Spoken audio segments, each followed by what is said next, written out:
El acontecer de América Latina, Estados Unidos y el mundo con Red Mundial de Noticias. A través de Radio Cántico Nuevo. Red Mundial de Noticias con Johnny Romero. Comienza ahora. Hola, ¿qué tal? Aquí está la información en Red Mundial de Noticias. Hoy es lunes, 1 de diciembre de 2025. Aquí están los titulares de las más importantes noticias ocurridas en el mundo hasta este momento. Las comunas en Venezuela, la estrategia del chavismo para confrontar a Estados Unidos.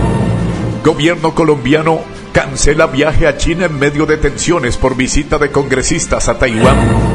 Perú despliega militares en frontera con Chile ante crisis de inseguridad y migración irregular. Gobierno de Nicaragua da casa por cárcel a 40 opositores presos. Claudia Sheinbaum afirma que el Tren Maya de carga bajará el precio de la gasolina en el sur de México. El número de muertos en Gaza supera los 70,000, mientras sigue la recuperación de cuerpos, dice el Ministerio de la Salud. Donald Trump declara el cierre total del espacio aéreo de Venezuela y el gobierno de Caracas califica la medida de amenaza colonialista. ¿Por qué los ricos y poderosos no podían decirle no a Jeffrey Epstein?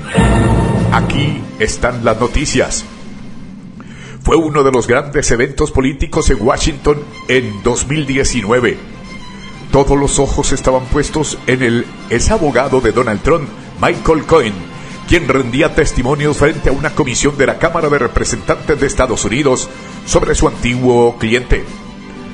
Una miembro demócrata de la comisión, Stacey Plaskett, se preparaba para interrogar a Cohen cuando la Cámara la captó enviando un mensaje de texto a alguien en su teléfono.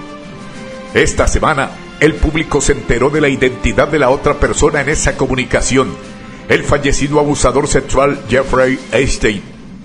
Los correos electrónicos publicados por sus legatarios bajo orden judicial muestran que estaba exhortando a la legisladora a preguntar sobre un empleado de la organización Trump. Después de que Plaskett lo hiciera, Epstein le envió un mensaje que decía: muy bien hecho. ¿Cuál es el alcance de su influencia? En retrospectiva, el incidente tocó una fibra sensible con muchos que señalan cómo eso destaca el alcance de la influencia del fallecido inversionista en la élite estadounidense. Plaskett, representante por las Islas Vírgenes de Estados Unidos, ha negado que estuviera solicitando el consejo de Epstein, diciendo que había enviado mensajes a muchas personas ese día, incluyendo a Epstein, que era uno de sus votantes. Como antigua abogada, arguyó, ha aprendido a buscar información de diferentes fuentes, incluso de personas que no le caían muy bien. Estoy asqueada por el comportamiento pervertido de Epstein.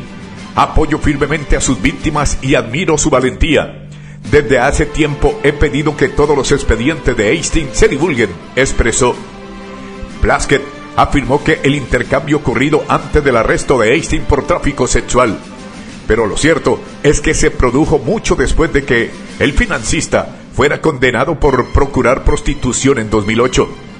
Su isla privada en las Islas Vírgenes también había sido mencionada en una incriminatoria investigación del Miami Herald, tan solo un año antes, como uno de los lugares donde Epstein abusaba sexualmente de niñas menores de edad. Apenas 6 meses después de su intercambio con Epstein, el desacreditado financista moriría en su celda en la cárcel como resultado de un suicidio, según el médico forense.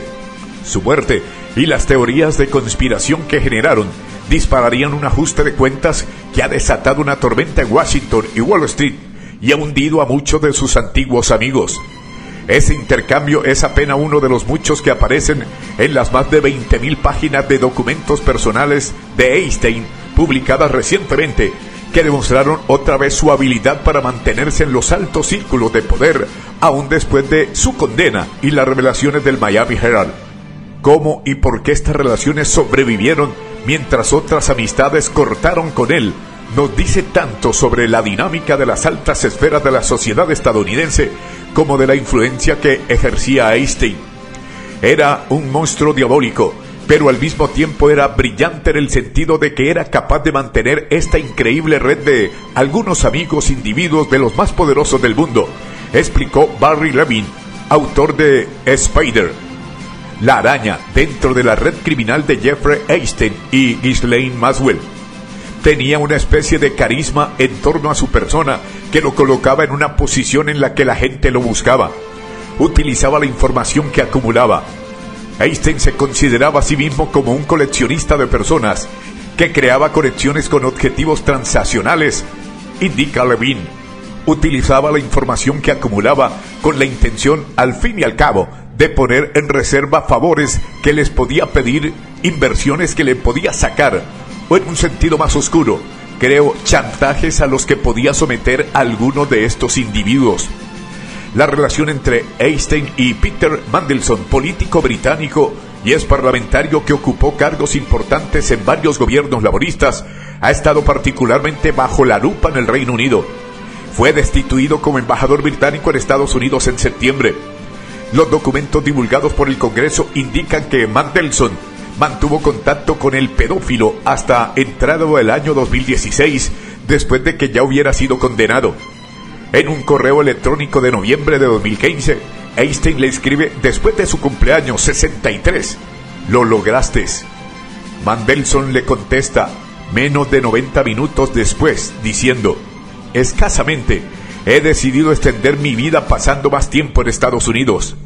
El diplomático negó tener conocimiento de los delitos de Epstein, pero ha lamentado haber mantenido el contacto con él. Los documentos divulgados por los legatorios de Epstein revelan un círculo ecléctico de amistades que incluye a distinguidos académicos, titanes empresariales y políticos. Levine expresó que no era exagerado pensar que algunas de las amistades de Epstein podían no saber nada sobre sus abusos, o que estaban lo suficientemente impresionadas por sus influyentes contactos como para pasarlos por alto. La gente se olvida de cosas, indicó. Sus credenciales entre personas poderosas e influyentes eran extremadamente altas, y pienso que muchos individuos simplemente desestimaron la condena en su contra. Otros pudieron quedar simplemente deslumbrados por su riqueza, según sugieren algunos periodistas y otros que le conocieron. Una sentencia de cárcel ya no importa, le dijo David Patrick Columbia, fundador de New York Social Diary, al sitio Daily Beast en 2011, después de la primera condena a Epstein. Lo único que te margina en la sociedad neoyorquina es ser pobre. Caracas. La tensión entre Estados Unidos y Venezuela va aumentando en medio de las maniobras militares que Washington está realizando en el Caribe desde hace semanas y para las que ha movilizado a miles de efectivos y a su mayor portaaviones de guerra. El presidente Donald Trump anunció que el espacio aéreo sobre y alrededor de Venezuela será cerrado por completo. En un mensaje en su red social Truth Social, el mandatario escribió: a todas las aerolíneas, pilotos, narcotraficantes y traficantes de personas, les rogamos que consideren que el espacio aéreo sobre Venezuela y sus alrededores permanecerá cerrado en su totalidad. La Cancillería venezolana replicó en un comunicado que denuncia y condena la amenaza colonialista que pretende afectar la soberanía de su espacio aéreo, en lo que describió como una nueva agresión extravagante, ilegal e injustificada contra el pueblo de Venezuela. Los Ángeles. El presidente del Comité de Servicios Armados del Senado de Estados Unidos, el republicano Roger Wicker, se ha comprometido a realizar una supervisión rigurosa tras informaciones de la prensa que apuntan a que el secretario de Defensa, Pete Hegseth, ordenó matar a todos los ocupantes de una supuesta lancha de narcotraficantes. Wicker, que suele ser un aliado del presidente Donald Trump, dijo en un comunicado firmado junto al senador Chad Reed, el demócrata de mayor rango en el comité, que investigarían los detalles del supuesto ataque ocurrido el pasado 2 de septiembre. Según The Washington Post, que citaba a dos fuentes con conocimiento directo de la operación, después de que el primer misil impactara en los barcos, los comandantes se percataron de que habían dos tripulantes que se aferraban a restos de la embarcación. El comandante a cargo del operativo ordenó entonces un segundo ataque para cumplir con las instrucciones de Hegseth, que había ordenado matar a todos los presentes en el barco. El comité ha solicitado información al departamento y realizaremos una supervisión rigurosa para determinar los hechos relacionados con estas circunstancias escribieron los senadores en un comunicado. Hetze ha calificado la información del rotativo de noticias falsas, una expresión recurrente en la Casa Blanca para referirse a la información negativa. Pero esta vez tendrá que explicar al comité sobre el supuesto ataque calificado por legisladores demócratas como crimen de guerra. Wicker, quien representa a Mississippi, ya ha demostrado disposición a discrepar con la administración Trump. La semana pasada criticó en un mensaje en X el supuesto plan de paz de Trump para Ucrania, al que acusó de favorecer ampliamente a Rusia. Cualquier garantía que se le dé a Putin no debe recompensar su comportamiento maligno, ni socavar la seguridad de Estados Unidos y sus aliados, señaló el republicano. Washington. 2 aviones que transportaban migrantes venezolanos fuera de Estados Unidos estaban en el aire el 15 de marzo, cuando un juez federal de Washington ordenó al gobierno del presidente Donald Trump que los hiciera regresar. En lugar de volver, los aviones aterrizaron en El Salvador horas después, desatando una extraordinaria lucha de poder entre la rama judicial y ejecutiva del gobierno estadounidense sobre lo que sucedió y por qué la orden del juez no se ejecutó. Esa lucha entró en una fase crítica el viernes, cuando el juez federal del distrito, James Weber, reinició una investigación para determinar si el gobierno republicano ignoró deliberadamente su instrucción, permitiendo que los aviones continuaran hacia El Salvador. El juez concluyó previamente que así fue y amenazó con procesar por desacato al funcionario o funcionarios responsables. El gobierno ha negado cualquier violación, pero un tribunal de apelaciones anuló la decisión de Weber. La investigación por desacato parecía extinta hasta que, en otro giro, un panel más amplio de jueces del mismo tribunal de apelaciones dictaminó el 14 de noviembre que la investigación podría continuar. Las investigaciones por desacato criminal como la de Weber son extremadamente inusuales. Atención.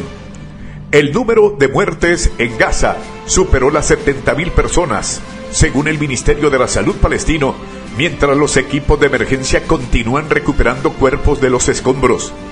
Se han recuperado más de 600 cuerpos de los escombros desde que entró en vigor el alto al fuego hace 6 semanas, según el ministerio, pero se espera que el número total aumente drásticamente. La Defensa Civil de Gaza ha estimado que unos 10.000 palestinos muertos en ataques israelíes aún no han sido recuperados ni identificados entre los edificios destruidos de Gaza. Además, más de 350 palestinos han muerto a manos de las fuerzas de defensa de Israel desde que comenzó el alto al fuego, dijo el ministerio.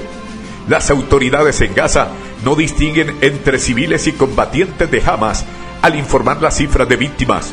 Sin embargo, el Ministerio de la Salud dice que más de 10.000 mujeres y 20.000 niños han fallecido por las fuerzas israelíes en Gaza durante 2 años de guerra. Israel no niega que un número significativo de civiles palestinos hayan muerto en su guerra en Gaza. No obstante, sostiene desde hace tiempo que las cifras del Ministerio de la Salud, que opera como parte del gobierno dirigido por Hamas, están exageradas y que Hamas se esconde entre la población civil usándolos como escudos humanos. Washington. El gobierno del presidente Donald Trump suspendió todas las decisiones de asilo y pausó la emisión de visas para personas que viajan con pasaportes afganos a unos días del tiroteo ocurrido cerca de la Casa Blanca, en el que un miembro de la Guardia Nacional murió y otro permanece en estado crítico. Los investigadores seguían buscando un motivo para el tiroteo, en el que el sospechoso, Radmanwala Lakanwal, ahora enfrenta cargo de homicidio premeditado. Lakanwal es un ciudadano afgano de 29 años que trabajó con la CIA durante la guerra de Afganistán. Solicitó asilo durante el gobierno del expresidente Joe Biden y se le concedió este año en el régimen de Trump, según un grupo que colabora en el reasentamiento de afganos que ayudaron a las fuerzas estadounidenses en su país. El gobierno de Trump aprovechó el tiroteo para intensificar los esfuerzos para controlar la inmigración legal y prometió pausar la entrada desde algunos países pobres y reevaluar a los afganos y otros migrantes legales que ya están en el país. Esto se suma a otras medidas, algunas de las cuales ya estaban en marcha. La especialista Sarah Bergström, de 20 años, murió después del tiroteo del miércoles y el sargento primero Andrew Wolfe, de 24 años, fue hospitalizado en estado crítico.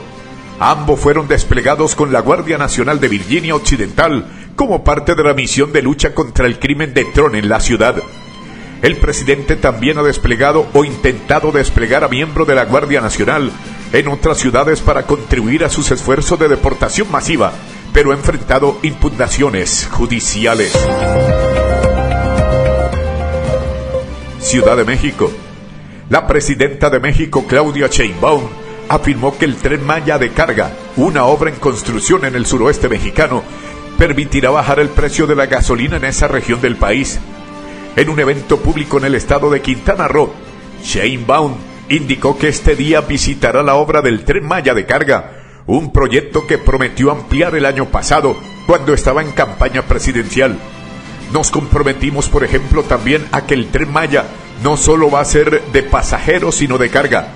Ya va avanzando. Hoy en la tarde vamos a visitar la obra, mencionó, para que pueda haber más distribución de gasolina y baje el precio de la gasolina aquí en el suroeste del país, agregó la mandataria mexicana.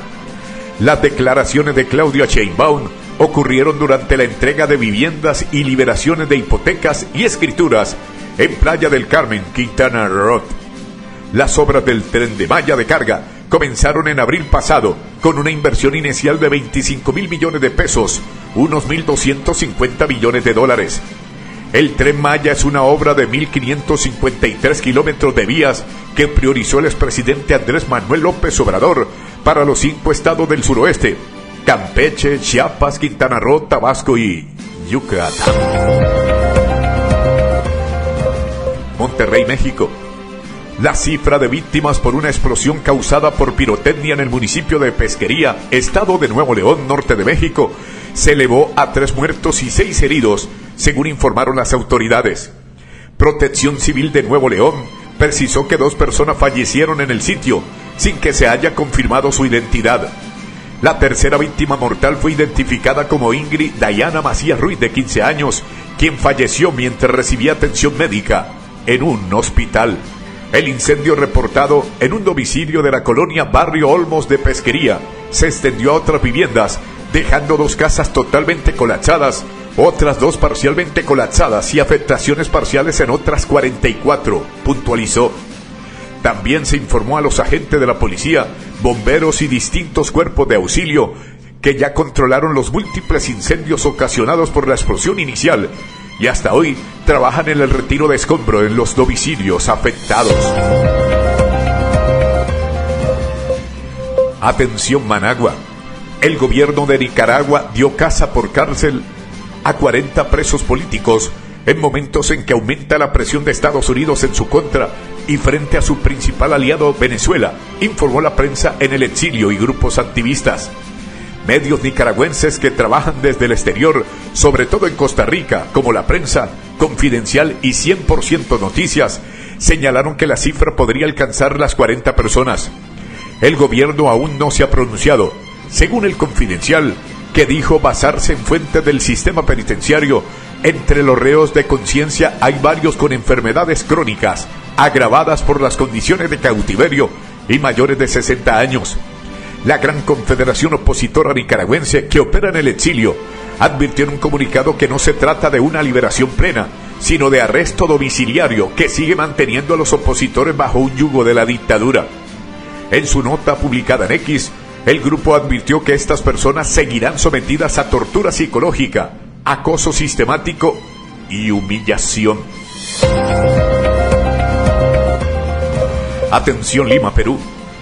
El ministro de Relaciones Exteriores del Perú, Hugo Cela, presentará el miércoles ante el Consejo Permanente de la OEA detalles de la propuesta peruana para que se modifique la Convención de Caracas de 1954, que regula el derecho al asilo diplomático, tras la concesión de este beneficio por parte de México a la ex primera ministra Betsy Chávez, confirmaron fuentes oficiales. Una resolución suprema publicada en el Diario Oficial El Peruano autorizó el viaje del canciller a Washington desde el 2 al 6 de diciembre y señaló que durante su ausencia su despacho será asumido por el presidente del Consejo de Ministros, Ernesto Álvarez.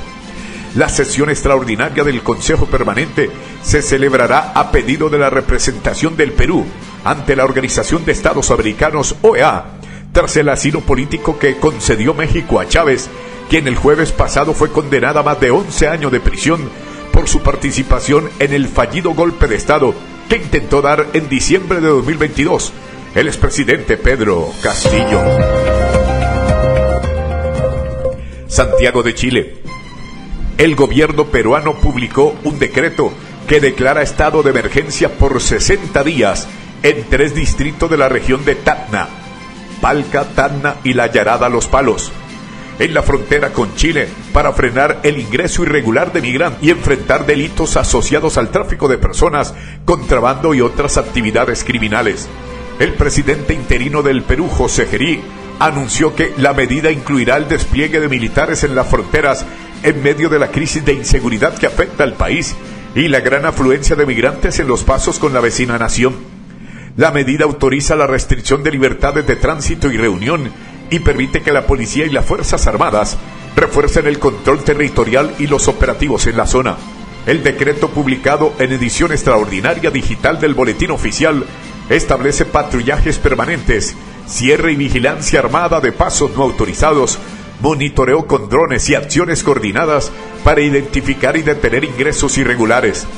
También crea un comando especial y varios comités de inteligencia y fiscalización encargados de dirigir operativos contra redes criminales y mercados ilegales vinculados a la migración irregular. Las autoridades podrán realizar controles de identidad, operativos en viviendas y rutas fronterizas y coordinar expulsiones. El gobierno señala que estas medidas son necesarias por la presión migratoria y afirma que se aplicarán con estándares de derecho internacional. Nuestras fronteras se respetan, indicó el mandatario poco antes. Se está convocando a Consejo de Ministros extraordinario para declarar, conforme a lo anunciado, el estado de emergencia y así redoblar esfuerzos con las Fuerzas Armadas en su vigilancia. Guayaquil. La alcaldía de Guayaquil y la Agencia Francesa para el Desarrollo, AFD, firmaron un acuerdo vinculado a un crédito por $40 millones para un programa de ampliación de cobertura de agua potable y mejora del tratamiento de aguas residuales en la ciudad más poblada del Ecuador. El programa de agua segura y saneamiento PASA, que se implementará gracias a este crédito, contempla la ampliación y el fortalecimiento de los sistemas de agua potable y la construcción y extensión de redes de alcantarillado sanitario en zonas priorizadas en el noroeste de la ciudad. Además, el PASA contempla la optimización de la planta de tratamiento de aguas residuales, Milote, y actividades de acompañamiento social, ambiental e institucional para garantizar la correcta implementación del proyecto. Bogotá. El presidente de Colombia, Gustavo Petro, y la canciller Rosa Villavicencio tenían planeada una visita oficial a China durante el mes de diciembre. Sin embargo, este plan se habría cambiado de cuenta del viaje de una delegación del Congreso a Taiwán. Se trata de Mauricio Giraldo y Mauricio Londoños, presidente de la Comisión Segunda del Senado y la Cámara de Representantes respectivamente. Ambas se centran en temas de relaciones exteriores.